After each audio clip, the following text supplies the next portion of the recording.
Olá, amigo ouvinte da Rádio Brasil Atual. Mais um Sarau Brasil Atual.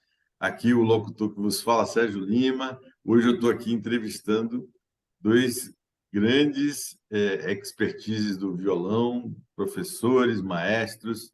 O professor Ulisses Rocha, que morou muitos anos fora do Brasil, e está em Ilhabela, né, Ulisses? Mata a Ilhabela, gente, isso mesmo. mata a gente que está na Paulicéia desvairada, né?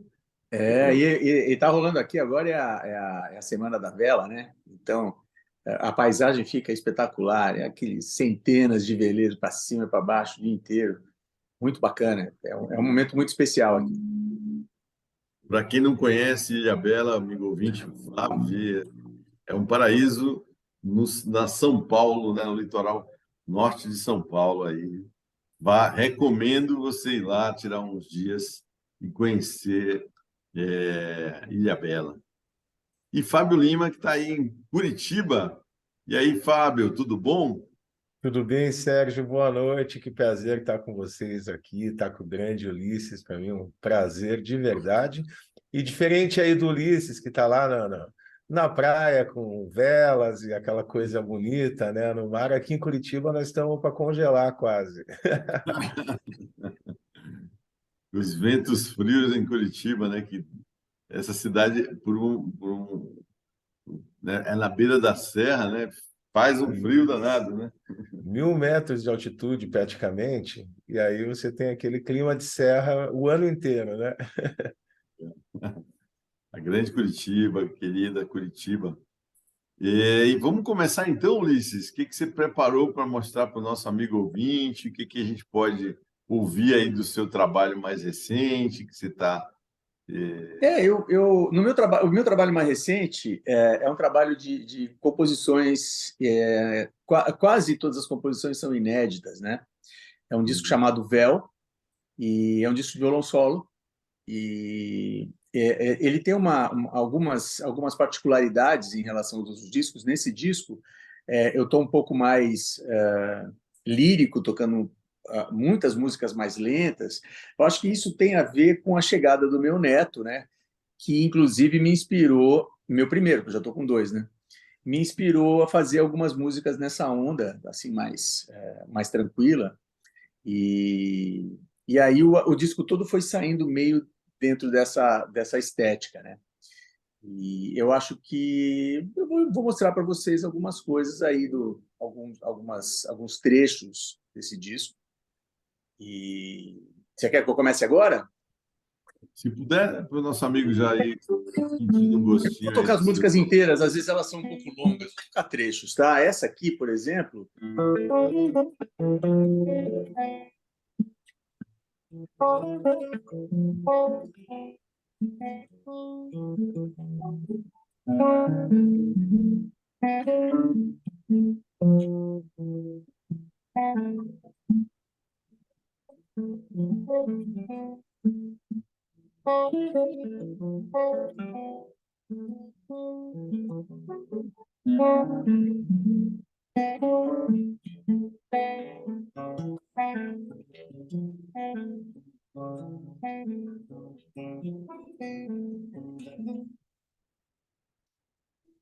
essa tá um pouco desafinada aqui, meu violão. O nome dessa música é Pra Ninar Você, né? O meu neto, ele no comecinho, né, quando era recém-nascido, o bichinho chorava à noite, né? E estava deixando os pais bem enlouquecidos. Na verdade, foi uma espécie de vingança, né? Porque a minha filha, que é a mãe do Joaquim, ela era chorona também. Nos primeiros meses eu quase endoidei, né? E até eu brinco com ela, eu falo, tá vendo como é que é? Cospe pro alto, volta, né? E o cara era meio nervoso, assim, para dormir e tal. E aí um dia eu acabei fazendo essa música, assim. Eu lembrei da época que eu era pai de primeira viagem, né? Aquela dureza que é cuidar de um recém-nascido. Ninguém imagina, né? O quanto é complicado, né? E, enfim, aí eu acabei fazendo essa música bem calma para ver se ela colocava para ele escutar de vez em quando, né? E parece que funcionou. Ele gosta de escutar. Ela tem as playlists lá dela, né? em muitas dessas playlists eu tô. E também até porque, poxa, tem mais é que estar, né? Mas aí ela usou bastante mesmo. Usa ainda, né? Agora chegou o Leonardo mais novo, já está com 9 meses, né? E aí ela coloca de vez em quando para acalmar a moçada. Então esse disco tem várias músicas assim nesse clima, né? Que exatamente é um clima que tem a ver com esse momento, né? Com certeza. E o que eu acho interessante, né, Ulisses, é que você confessa, né, dessa questão assim, né, do seu neto, né, o quanto isso foi mexendo, né? Às vezes a gente vê alguns compositores que não incorporam fatos do dia a dia como fonte inspiradora, né, da construção musical, né? Eu achei que Uhum, é muito interessante, porque a gente conversa aqui sempre, né, com vários compositores ao longo do tempo aqui, e a uhum. gente vê essas diferenças, né? Tem alguns que colocam a sua vida como um espaço de construção, né, biográfico da sua obra, inclusive, né? Uhum. Outros parece que escondem um pouco, né? Não sei, você tem alguma opinião sobre o porquê dessa confortabilidade, Não, ser confortável? isso é uma coisa que você está comentando, mas eu não tenho certeza de ter observado isso nos compositores que eu conheço, né? Os que eu gosto, inclusive. E alguns, eles fazem exatamente isso. Você quer ver? Existe uma música do Chico Buarque chamada Você, Você, né? Que eu acredito que você conheça, é do Chico Buarque com o Ginga. E, Uhum. inclusive, me parece que no título, né? Eu nunca olhei no título, mas eu sempre escuto as pessoas se referirem dessa forma. Eu acho que tem ali um título e um subtítulo. Você, Você, uma canção edipiana, né? Uhum. Então, é uma obra-prima, né? Da poesia e da música, juntaram dois gigantes, né? E é muito Uhum. interessante que o Chico se coloca na posição do neto, né? Essa história é largamente contada. Ele se coloca na posição do neto, bebê, né? Quer dizer, ele se transporta para a posição de um bebê, né? Que mal sabe falar e Uhum. que ele começa a perceber que entre ele e a mãe existe uma figura chamada pai, né? Uhum. E ele faz perguntas para a mãe. É uma música absolutamente emocionante, chocante às vezes. A gente ouve aquilo e fala, cara, como esse cara pôde se transportar dessa forma e enxergar, né, com essa clareza brutal, o que deve passar na cabeça de uma criança, né, que chegou ao mundo há pouco tempo, né? É um negócio estonteante e é assumido, totalmente assumido, né? E quando eu escuto esses caras falando das músicas que eles fazem, muitas vezes elas são reveladoras, né? Existe uma outra do Caetano Veloso, por exemplo, né? Que é o Gatas Extraordinárias, né? Não sei se você já ouviu essa música. Não, É ainda linda não. também. E ele se inspirou no Pokémon, né? Quer Olha dizer, só. ele para falar das gatas extraordinárias, né? Que o Caetano é aquele mágico também. E ele se Sim. inspirou nas figuras do Pokémon e ele trata do assunto usando os termos que os meninos que jogavam Pokémon usavam, né? Pegar um bicho, ele evolui, o bicho evolui, né? O Fábio é um mestre nisso, o Fábio conhece esses jogos de videogame mais do que ninguém, até porque ele, além de conhecer os jogos, ele ainda faz arranjos para os grandes temas de jogos de videogame, que eu acho isso uma coisa espetacular. E esse do Caetano, por exemplo. Então, eu, quando observo, não sinto assim, pelo menos dentro desse hall dos gigantes que eu estou vendo, não sinto que eles tentam esconder muita coisa. Agora, eventualmente, né, outros compositores podem tentar esconder por algum motivo, mas eu acho que o contrário. Para mim, eu prefiro revelar as fontes, né? Os caminhos que me levaram a fazer determinada música. Eu acho que é mais interessante, eu acho que as pessoas querem saber, né? Quando elas escutam uma música, elas querem saber o que levou a gente até lá, né? Então eu Verdade. procuro sempre deixar claro de uma forma, contar de uma forma bem clara mesmo, para dar uma ideia concisa para as pessoas. Eu só não faço isso quando eu tenho certas composições que elas não foram inspiradas por uma coisa específica, né? Por um momento específico. Elas simplesmente saíram. Eu pego o violão, vou tocando, de repente começa a sair uma ideia e eu concretizo a ideia e me pergunto o que tem a ver essa ideia. Eu não sei, um dia eu peguei o violão, ela veio, né? O processo meu de composição é um processo interessante, assim. De repente eu estou com o violão na mão, vem uma ideia e o violão vira uma antena, né? Ele suga a ideia, as coisas vão acontecendo. Então, aí, quando o cara me pergunta o que te levou a compor essa música, essa aqui eu não sei. Não sei, um belo dia ela estava aqui. Né? Então, quando isso acontece, eu falo também. Né? Os caras perguntam como é que você pensa nos nomes das suas músicas. Olha, tem um negócio que às vezes é difícil, é isso. Essas músicas que saem sem uma causa específica, é muito difícil colocar nome nelas. Né? Às vezes os amigos colocam os nomes para mim. É interessante também. Aí eu deixo, porque às vezes tem ótimas ideias, inclusive. Então, tá aí, não tinha pensado nisso. Boa. Legal, legal. Deixa eu passar para o Fábio Lima aí, falar um pouco também, né, do seu trabalho, né? Acho que você está mutado aí. Eu mutei por causa da apresentação do Ulisses, né? Aí, É. agora sim. Conta Que um pouquinho para a maravilha. gente como é que está seu trabalho, em que momento está. Legal, Sérgio. Agora eu estou já numa fase de ter voltado para a minha cidade, né? Quando eu comecei no meio acadêmico do violão, eu me mudei para São Paulo, então eu morei alguns anos aí, época da faculdade. Depois eu fui morar fora, fiz mestrado também em Londres, aí passei alguns anos lá. E aí, quando eu retornei para o Brasil, isso em 2013 já, eu já tinha inclusive o trabalho iniciado na internet, né? Um canal no YouTube, fazia esse trabalho, como o Ulisses lembrou, agradeço o carinho, com músicas que eram mais ali da minha idade na época, né? Tinha mais a ver comigo na época, faz tempo já. São 10 anos se passaram desde que eu voltei para o Brasil já.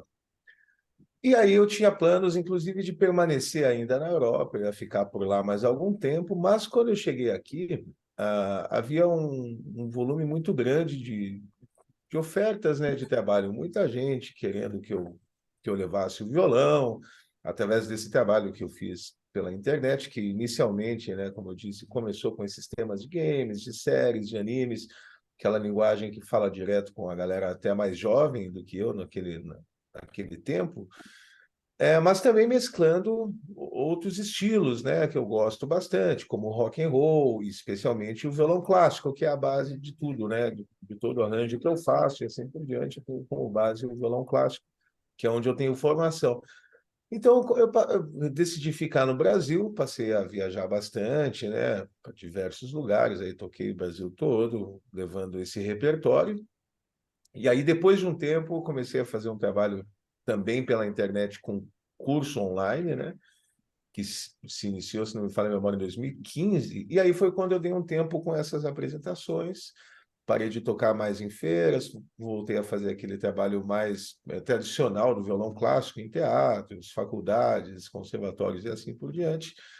E assim, muito feliz de poder trabalhar em casa, dou aula também para alguns alunos via Skype, mas assim, constantemente eu estou me apresentando, né, em cidades diferentes, como eu falei, faculdades, conservatórios, sou também chamado para participar de bancas de ingresso em instituições ou até mesmo de banca para violão clássico mesmo. Então, assim, eu tenho um trabalho com a minha esposa, a gente trabalha juntos desde 2015 nesse projeto, e por essa razão eu dei uma pisada no freio, Sérgio, porque eu estava viajando muito antes disso e estava sempre em aeroporto de um lado para o outro. Então, quando isso diminui também, acho que a gente começa a encontrar mais tempo para fazer, ou para tocar aquele repertório que a gente gostaria, no caso de compositores como Ulisses, para você trabalhar com aquelas coisas que você já tinha vontade e muitas vezes o tempo não permitia, né? Então, hoje eu moro em Curitiba, tenho planos de continuar aqui, mas estou sempre em algum canto aí também levando o violão, bem como tem os trabalhos nas plataformas e assim por diante, né? O que você trouxe para mostrar para o nosso amigo ouvinte aí, esse violão? Eu vou começar com uma aqui que é uma peça muito bonita do compositor chamado Francis Legends. Eu só vou tirar aqui a minha gatinha, que ela encontrou uma sacolinha, e aí você já viu, né, bicho? Gato e sacola. Aí. Então eu vou começar tocando uma peça chamada Tango in Sky, que é uma peça muito bonita, muito interessante. Eu acho que ela combina bem para a gente iniciar aqui essa conversa musical.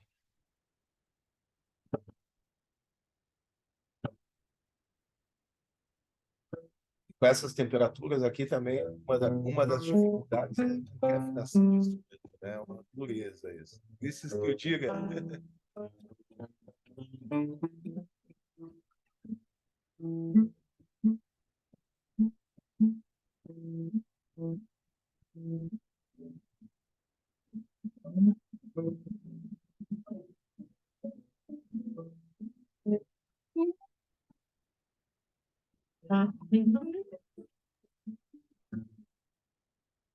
Fábio, está meio difícil de te ouvir aí. Não está chegando som? Não está. É, Será fica que tem chegando. algum filtro que está colocado? Às vezes pode ser através do próprio Zoom, né? Deixa eu dar uma conferida aqui na. Configuração, né? Isso. Deixa eu ver o áudio aqui, o que que diz. Aqui está o mic, está tudo certo. Agenda de áudio específico. Vamos ver se vai melhorar. Não quero supressão, né? Deixa eu ver se é isto.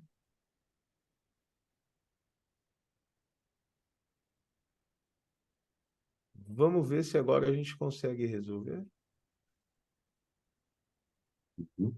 Vamos testar, Sérgio. Me diz aí como é que está o som.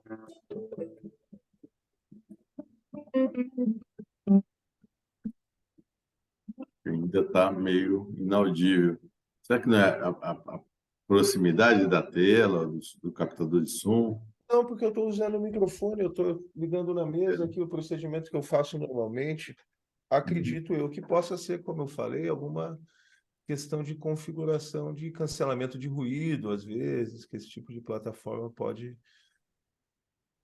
deixar automático, né? Mas vamos tentar aqui, uma hora vai dar certo. Talvez aqui, vamos testar assim, ó. Vamos ver se faz alguma diferença.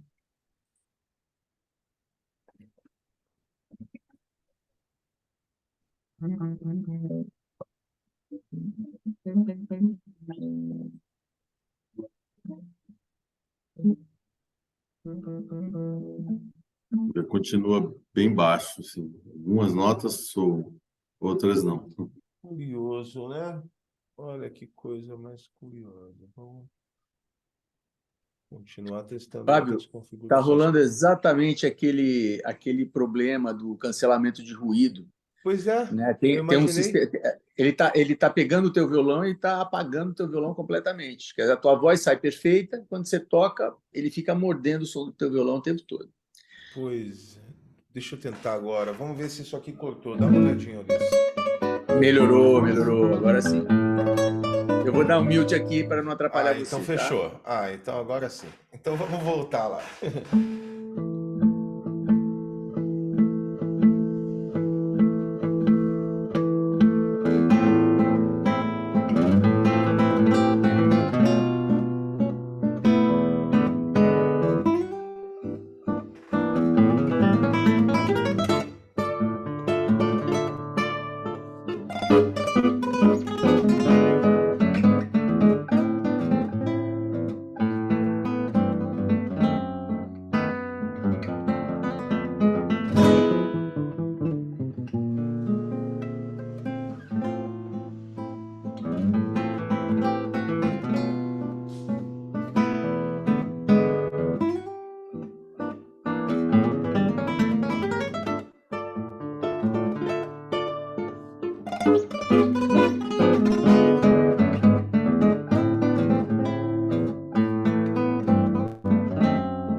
muito bom, Fábio. Obrigado, obrigado. E aí, aqui os nossos amigos ouvintes estão um pouco acostumados, né? Eu sou meio fanista pelo nosso país, assim, eu gosto muito do Brasil e falo sempre da importância da música brasileira. Daí eu ia fazer uma pergunta para os dois, né? Dois violonistas poderosos, né? Como a gente já deu para sentir, e que estiveram fora do país, né? Falem um pouco sobre a importância do violão brasileiro lá fora. Ulisses, por favor, se quiser começar. Olha, antes de começar, deixa eu fazer um comentário aqui que eu acho que é necessário. O Fábio acabou de tocar essa peça, que não é uma peça fácil, e tocou a peça melhor do que o autor da peça, que é o Rolandiense. Mas está muito boa essa interpretação sua. E de primeira, né? O Fábio deu uma frieza assim, para encarar essa situação, é um negócio impressionante. E a execução dessa peça está primorosa, primorosa, muito legal. Eu fiquei assustado aqui, eu falei, o cara é a prova de erro, nunca vi. Imagina. E aproveitar o gancho para contar uma historinha. Eu tive o prazer de dividir o palco com o Rolandiense, né? Numa das vezes que ele veio ao Brasil, né? Muitos anos atrás. O André Gereissati tinha um projeto no Sesc Ipiranga, e onde ele juntava violonistas brasileiros com violonistas internacionais, assim, pessoas que estavam aparecendo no cenário para fazer esse encontro entre os dois. E o meu convite foi exatamente para tocar com o Rolandiense, que foi surpreendente, né? Porque o Roland, na verdade, ele não é francês, né? Todo mundo achava que ele era francês. Infelizmente, ele faleceu faz uns 2 anos, né? Mais ou menos. Exatamente, faz mais ou menos 2 anos, Luiz. Eu nunca soube a causa, mas ele não era um cara muito velho. Deve ter sido alguma doença daquelas que chega e leva embora, né? E o Roland, ele não é francês, ele é tunisiano, né? E ele fala português que nem nós. Assim, ele tem uma facilidade enorme para falar português. Eu acho que ele foi casado com uma brasileira, ou teve uma namorada, alguma coisa assim, mas ele não só fala o português perfeitamente, como ele conhece o repertório do violão brasileiro, conhecia, né? Vastamente, e tocava tudo do Baden, tocava todo esse repertório do violão brasileiro tradicional, e ele tinha uma coisa em comum com você: ele adorava fazer arranjos para músicas que não necessariamente obras eruditas ou coisas assim. Ele fazia arranjo para música de comercial de televisão, né? Ele tirava todas as músicas que ele achava engraçadas de comercial de televisão, ele fazia um arranjo para o violão. Era uma figura muito interessante. E agora que eu vi você tocando, me veio tudo isso na cabeça. Falei, eu vou comentar porque é uma coisa bacana. O pessoal olha para o Roland, acha que ele é um cara europeu, e não é. Ele é super ligado, principalmente no violão brasileiro. Ele gostava muito, tem vários arranjos, inclusive, né? Tem. A música que ele compunha, ela era repleta de informação latino-americana, tipo essa, por exemplo, né? Que é um tango, né? É um tango. E, além dessas, as coisas... O Fuoco, por exemplo, aquela peça dele, que é muito conhecida, o Fuoco é uma música absolutamente influenciada pelo Baden-Powell, né? A gente ouve aquilo e fala, esse cara ouviu Baden, né? E quando eu conheci ele pessoalmente, eu vi que ele não só tinha ouvido, mas tocava tudo do Baden, né?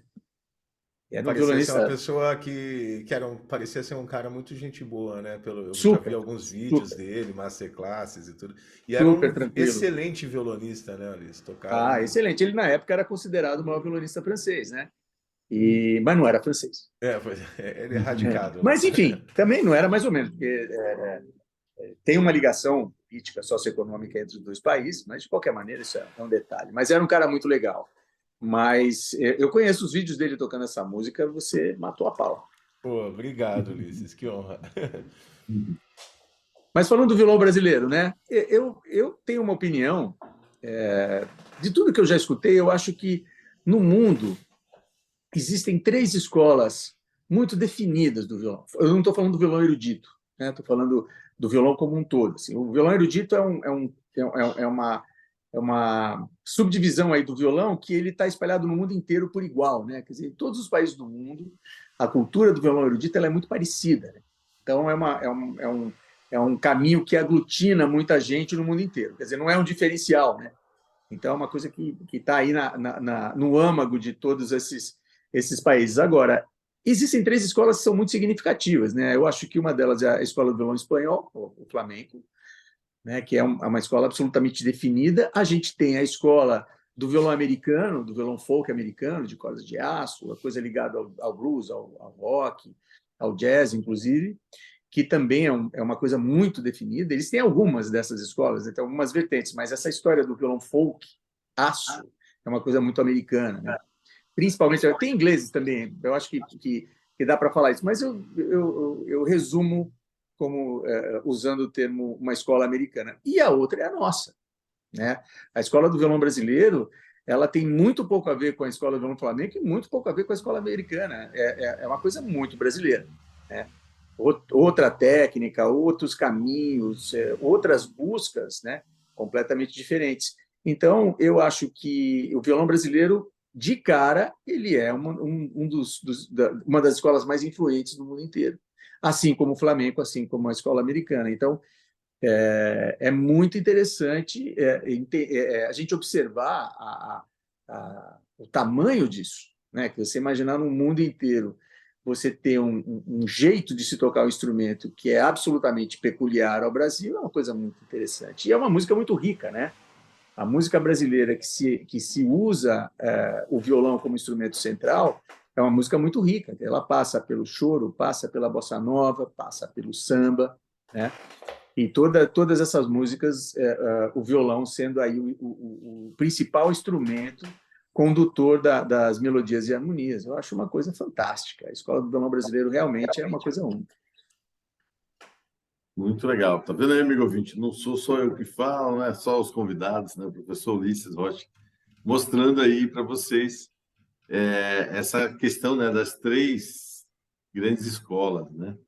E eu vi também você, Fábio. Fala aí um pouquinho. Claro. Bom, o violão brasileiro, ele assina embaixo de tudo isso que o Ulisses falou.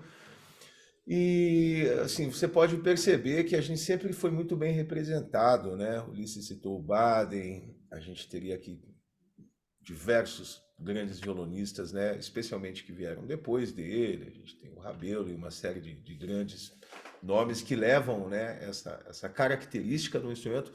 Mas eu não poderia deixar de falar sobre o grande Dilermando Reis, que fez um trabalho fantástico, na época ainda com cordas de aço, as cordas eram de tripa, a dificuldade da importação, os valores, etc., fez com que ele e outros violonistas, como o Canhoto, o João Pernambuco, se utilizassem então das cordas de aço. E o Dilermando, ele é um cara que fura as barreiras, né? Porque o repertório dele é muito bem aceito e muito tocado dentro do meio acadêmico, quando a gente está falando sobre o violão erudito, mas também é muito tocado em rodas populares, né? Você não encontra muito esse tipo de coisa quando a gente fala a respeito do violão solo. A gente tem o Villa-Lobos, que é o nosso grande representante do violão, mas ele está muito mais para o violão erudito, até mesmo por conta das relações que ele teve com o Segovia, com o Julian Brim, que fizeram uma divulgação muito forte desse repertório e que acabaram inserindo também grande parte disso, ou se não na sua totalidade, né, da obra do Villa, não só para violão solo, como com orquestra também, que ele tem um concerto para violão e orquestra, dentro do academicismo. Isso é extremamente importante. O meu primeiro contato com o violão solo foi o violão brasileiro. Tinha um programa na rádio que minha mãe ouvia, só que era a época que ela estava ainda grávida, esperando que eu nascesse, e a abertura era exatamente essa música aqui, que se chama Terno Olhar.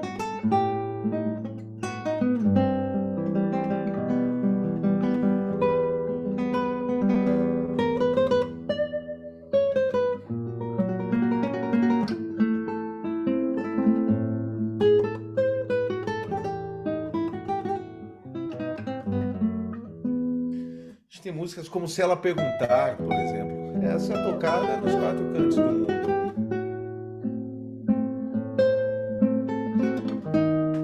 Então essas valsas muito singelas que o Dilermando era capaz de fazer, fora as obras que ele executava, divulgando outros compositores, por exemplo, Sons de Carrilhões, do grande João Pernambuco.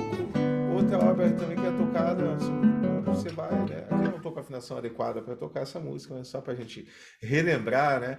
Algumas transcrições também que ele apresentava, como a de Odeon, ele fez um trabalho muito bonito e divulgou muito o Ernesto Nazaré, não só com essa, o próprio Pixinguinha.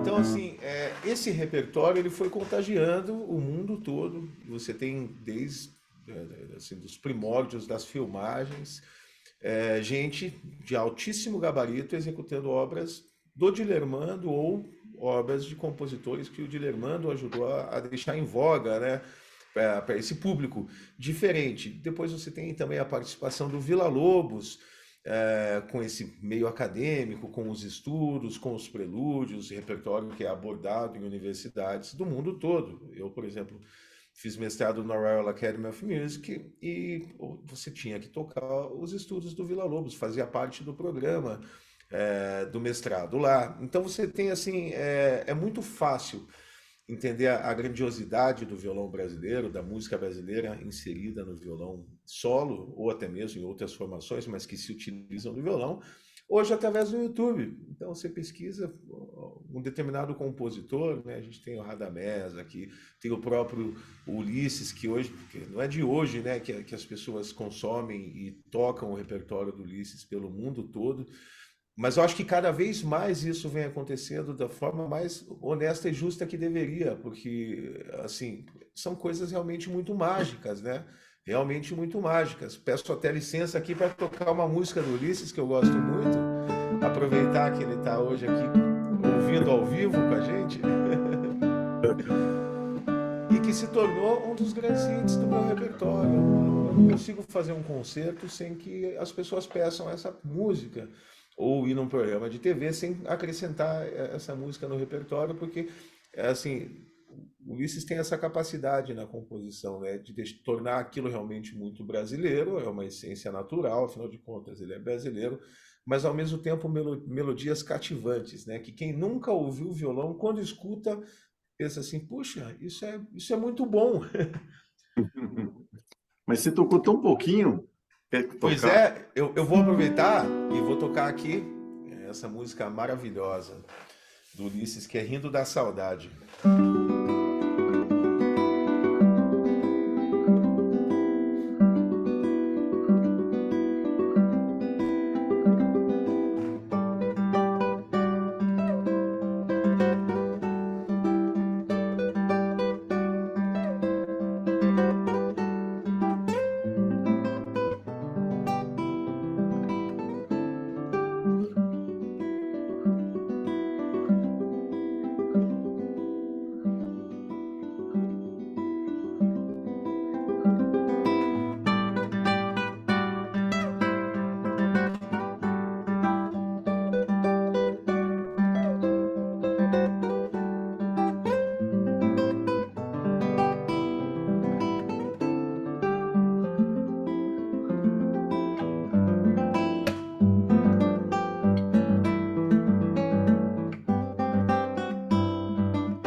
E Muito essa é bom. daquelas que a pessoa ouve e fala, puxa, eu tenho que tocar violão para tocar isso aí.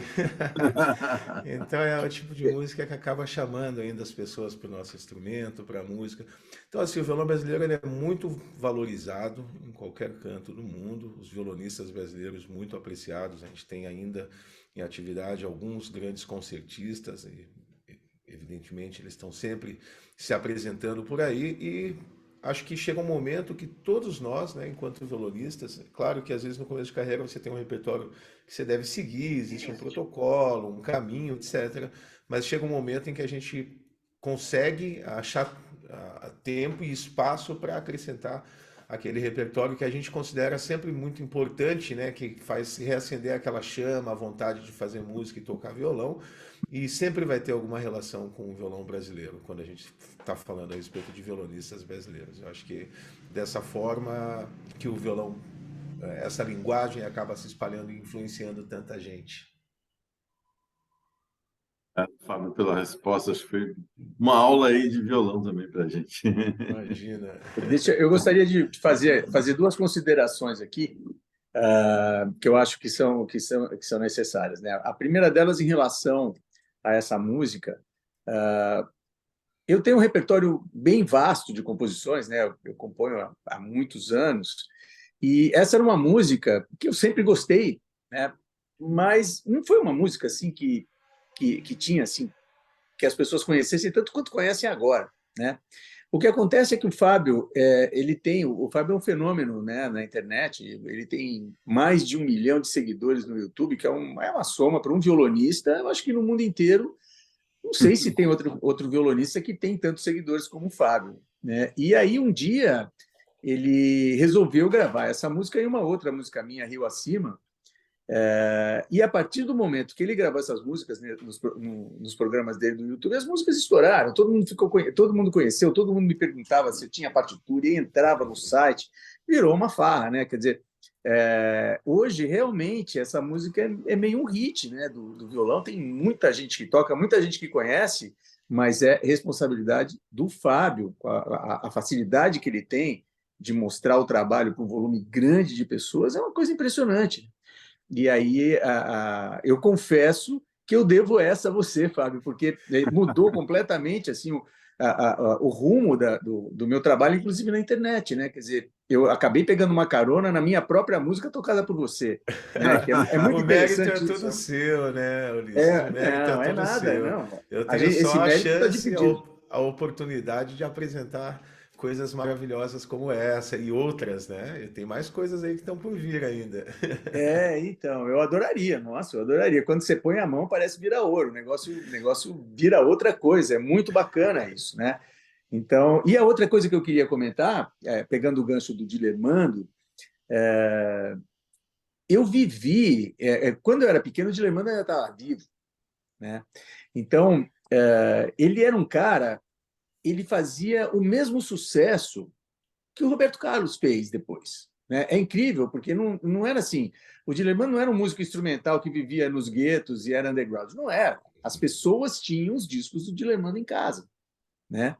E, aliás, eu tenho que fazer uma correção. Eu não sei se ele estava vivo, mas se não estava, eu vivi um momento. Que ano que ele morreu, Fábio? Você sabe? Olha, se não me falha a memória, 77, Ah, não não. é? Então eu estava bem Eu vivo. posso Ele estar já estava bem enganado. vivo.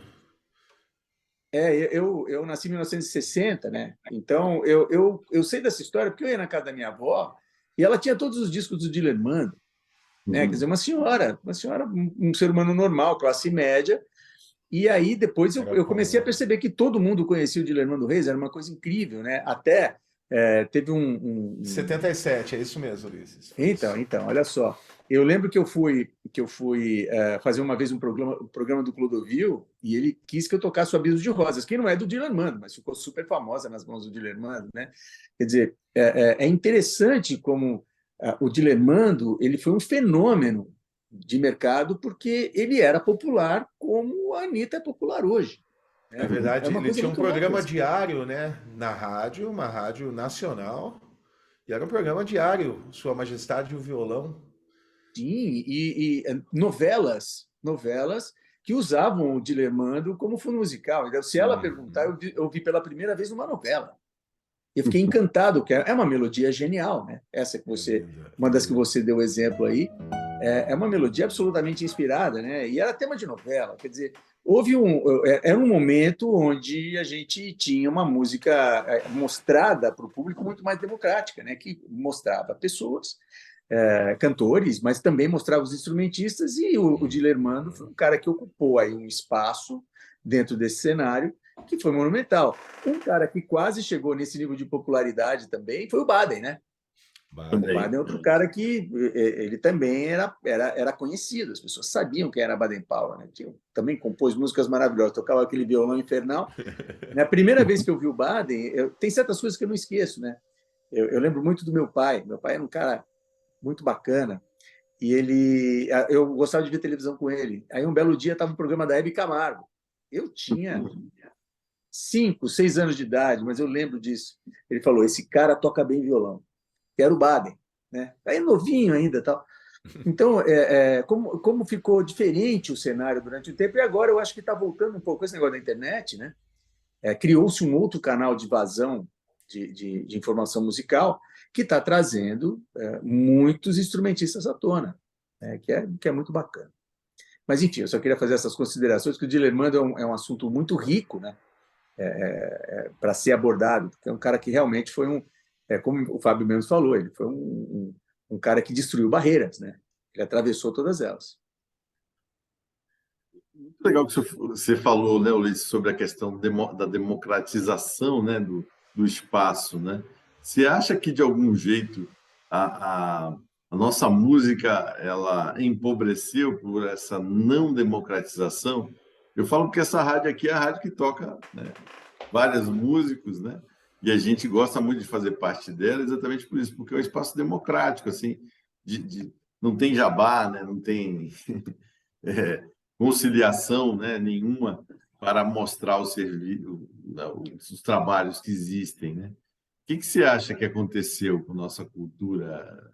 Olha, primeira coisa, é difícil a gente dizer que a música popular brasileira empobreceu, porque existe uma diferença. Hoje fica muito claro para mim que existe uma diferença muito grande entre a música que se mostra nos veículos mais populares, né, que eu chamo de música de massa, né, e a música brasileira que ainda existe, que é muito bem representada por centenas de músicos maravilhosos e artistas maravilhosos, só que são artistas que não estão na moda, nos modismos, né? Porque o mercado musical de massa ele é sempre muito respeitador dos modismos, né? Modismos de produção, de postura, de assunto, né?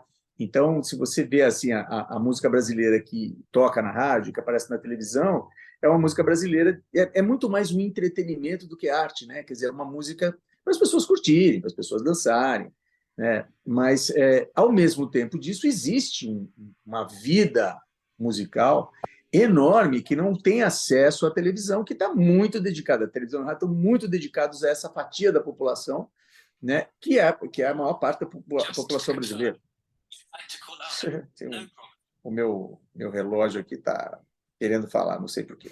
Está ouvindo assuntos aqui e fica dando palpite. Então, é difícil a gente dizer que a música empobreceu. A música brasileira está sendo muito bem representada, mas não nos meios de massa. Eu acho que isso é o que está acontecendo hoje.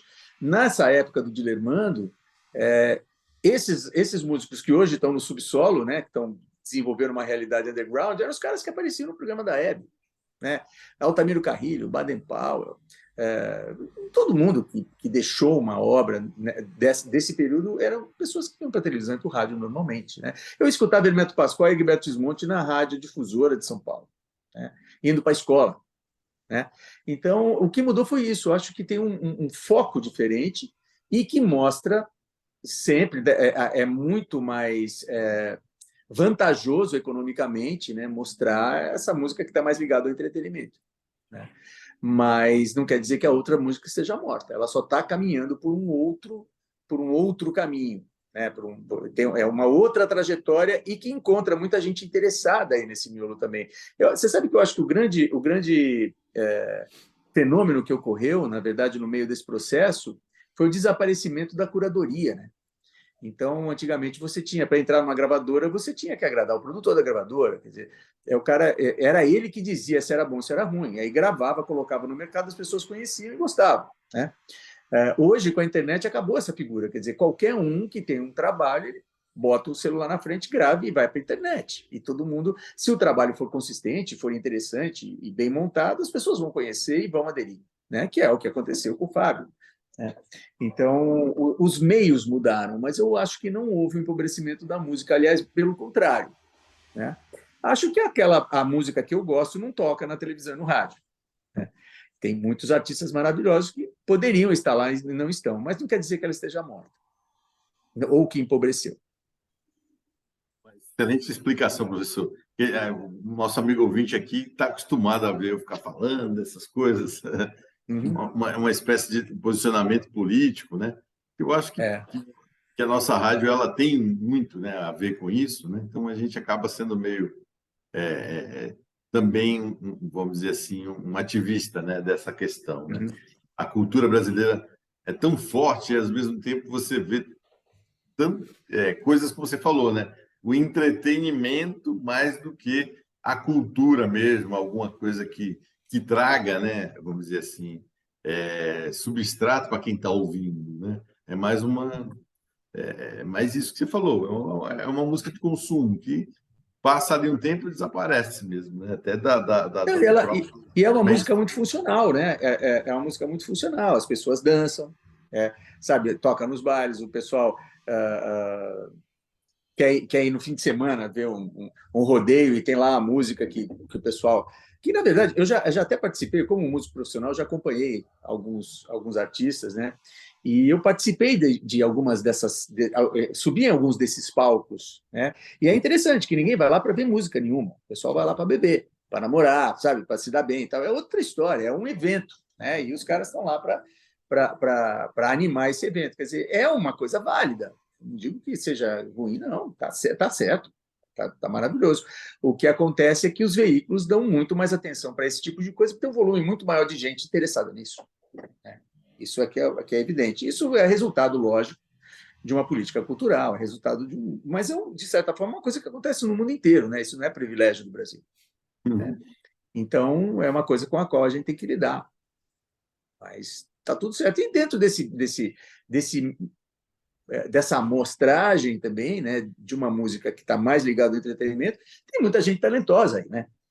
A gente acaba descobrindo que dentro mesmo dessa linguagem, que não é uma coisa que eu ame de paixão, mas tem umas coisas boas. Aparecem umas pessoas que a gente sente nitidamente que o cara tem talento, né? Que o cara ele realmente sabe o que está fazendo, enfim.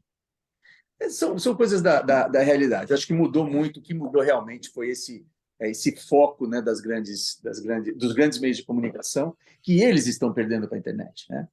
Uma das explicações, inclusive, dessa opção por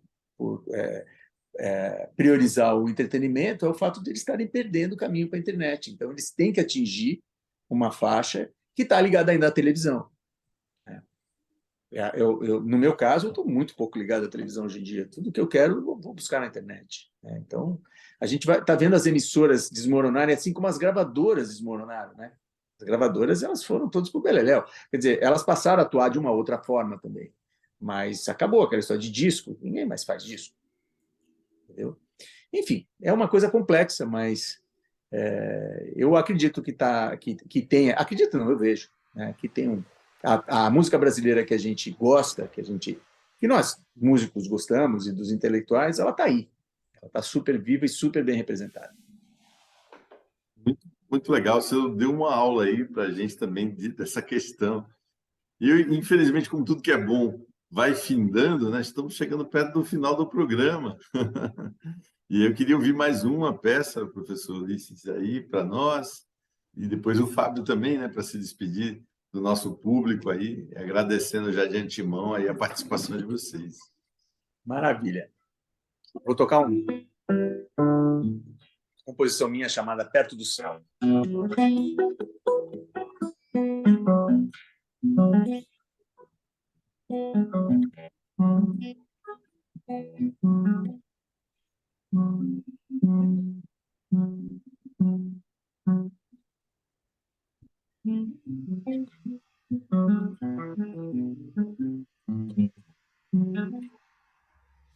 Deixa eu afinar. Eu não deu para desafinar agora, eu acho que é mudança de temperatura. A luz também, né? Liga a luz, janela aberta. Exatamente. Vou até usar o afinadorzinho aqui, ele tá rebelde, viu? Só um minutinho. Não A é só o impressão que eu meu tenho, aqui. a impressão que eu tenho também que está acontecendo um pouquinho aquilo que aconteceu com o Fábio no começo, né? Está sumindo um pouco umas notas. A questão do filtro, se for isso, não sei, Ulisses, se você também. Tá O tá Sérgio rolando aquele falou que está rolando probleminha? um pouquinho. Se for o caso, você vai nas preferências lá. Eu encontrei lá a Onde é que solução. é? Então, me diz aí, é nas Preferências, preferências? áudio. Engraçado que o meu tá em inglês, eu não estou vendo as preferências, eu estou vendo aqui o More, mas ele está no menu principal ou não? Tá em cima do Zoom mesmo, Zoom.us. Ah, peraí, Ali do entendi. ladinho tem reunião, visualizar. Em cima do próprio Zoom vai ter Engraçado, ali meu. algumas. Será que não é a mesma edição? Eu acho que talvez não. Deixa eu ver aqui. Eu acabei, aliás, saí do meeting, né? Hum, meeting, será que é no settings? Deixa eu ver se aparece Acho que aqui. sim. Ah, mas não, viu? Não está aqui, não. Ele tem outras regulagens aqui, mas não Opções. tem. Normalmente tem, mas é engraçado que você está no celular ou no computador? Eu estou no computador. Então, eu acho que é isso, eu estou no celular. Tem outras opções, né? É diferente o Diferente. menu. Eu estava buscando aqui. E, infelizmente, continua? Tem? Eu estou percebendo um corte ainda. Tá cortando, né? Poxa, Parece não aquele estava, né? Quando eu mesmo. comecei A eu toquei a primeira vez, Hum. primeira apresentação sua não fez diferença. não cortou, Talvez né? Interessante. talvez se eu mutar aqui, não sei se tem alguma relação, vou mutar o meu. Deixa eu ver aqui. Vamos lá. Tá melhor?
Foi possível? Foi Saiu? possível. Saiu um Que pouco. maravilha, Ulisses, que Não ficou tão beleza. audível quanto a primeira peça que você tocou, mas ficou melhor do que estava no começo. Então tá bom. Pelo menos Eu a gente se mutei o salvou. microfone, talvez tenha alguma relação, vai saber, né, Ulisses? É, Mas que beleza esse trabalho, né? Que maravilha, Ulisses. Como é que é o nome Você dessa não. peça, Ulisses? perto do céu. Aí, essa tem um motivo, né? Eu compus essa peça em Campos do Jordão, durante o Festival de Inverno. Algumas vezes eu fui convidado a participar como professor, como concertista, dessa vez das duas formas, né? E esses festivais, a gente dá bastante aula o dia inteiro, tá? E quando a gente chega no hotel, a gente tá meio querendo descansar, ficar quieto, né? E eu cheguei no hotel, e era um hotel muito legal, e a janela dava para as montanhas, era bem bacana, assim. Aí eu cheguei cansadão, olhando para aquela paisagem, e lá é alto, né? Realmente é alto. Aí eu peguei o violão e falei, poxa vida, tá, eu acho que vou curti aqui um pouquinho e comecei a tocar e a música começou a vir, né? E essa foi inspirada pelas montanhas de Campos do Jordão, na verdade. Então, por isso que eu coloquei Perto do Céu, por estar numa montanha, né? Foi isso. Mas foi um negócio legal e foi bacana, porque ela saiu numa tacada, né? Não foi uma coisa que... Às vezes eu tenho músicas que demoram para eu construir. Eu faço um trecho hoje, faço outro trecho daqui a um mês, eu vou montando, né? E nessa aqui não, essa veio de uma vez só. Que maravilha. Às vezes tem disso, né? E por muitas vezes, acho que o compositor acaba se policiando um pouco e pensa, talvez seja melhor olhar com mais atenção, nem que leve mais tempo, mas muitas vezes ela já sai pronta, o tempo é curto e às vezes a gente mesmo se surpreende, né? Será que era Exatamente, isso mesmo? E exatamente isso. era. Aliás, eu trabalhei muito tempo como músico de estúdio, né? E uma coisa que a gente aprendia era o seguinte: se você conseguir matar no primeiro take, é o melhor take sempre, né? O primeiro é É sempre o verdade. melhor. Depois, com o tempo, você vai repetindo, eles vão piorando, né? É muito Perde a interessante. atmosfera, né? Você perde É, aquela vibe. exatamente. Então, essas músicas Concordo. que saem de uma vez, na verdade, você está lidando com um tipo de informação que você domina mais, né?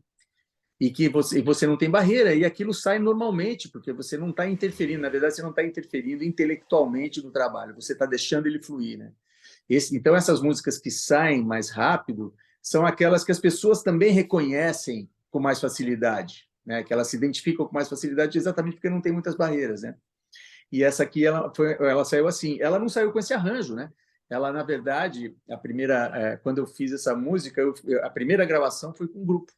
Eu fiz o violão, fazia o solo, mas tinha outros instrumentos acompanhando, né, que está no meu disco Acoustic Lounge Café. E, na verdade, era eu mesmo que estava acompanhando, com violões sintetizados. Né? Esse disco é um disco que eu uso muito o violão sintetizador. E aí eu mesmo fui fazendo gravações sobrepostas, mas a melodia dela era feita com notas simples. Né? Eu fiz esse arranjo mesmo, ele é mais recente, é coisa de 2 anos atrás. Falei, poxa, eu vou fazer um arranjo para essa música. Assim como eu vou fazer um arranjo para violão solo da que a gente gravou junto, o Meio do Caminho. Eu vi você comentando. Vai ficar É, lindo isso então, aí.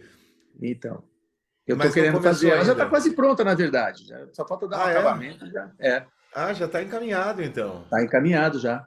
Que legal, Ulisses. Essa eu também preciso ter no repertório, na versão solo também, né? Na Essa versão música é solo. Assim que eu maravilhosa. terminar, eu já escrevo e te mando. Perfeito, tá combinadíssimo. Maravilha. Fábio, para a gente se despedir do seu violão, toca uma pecinha aí meio rápida, porque a gente só tem 2 minutos aí para o O programa tempinho tá terminar. curto, vou tocar uma curtinha aqui. Essa é uma música minha, eu na minha modéstia e forma de pensar como compositor. Eu não sou um compositor, né? Não me considero, mas eu escrevi algumas coisas, tenho algumas músicas. Essa é uma das obras que o pessoal gosta de tocar por aí também. Então, um pedacinho aqui sem ritornelo da bailarina.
Esse é o Que Fábio Lima. beleza.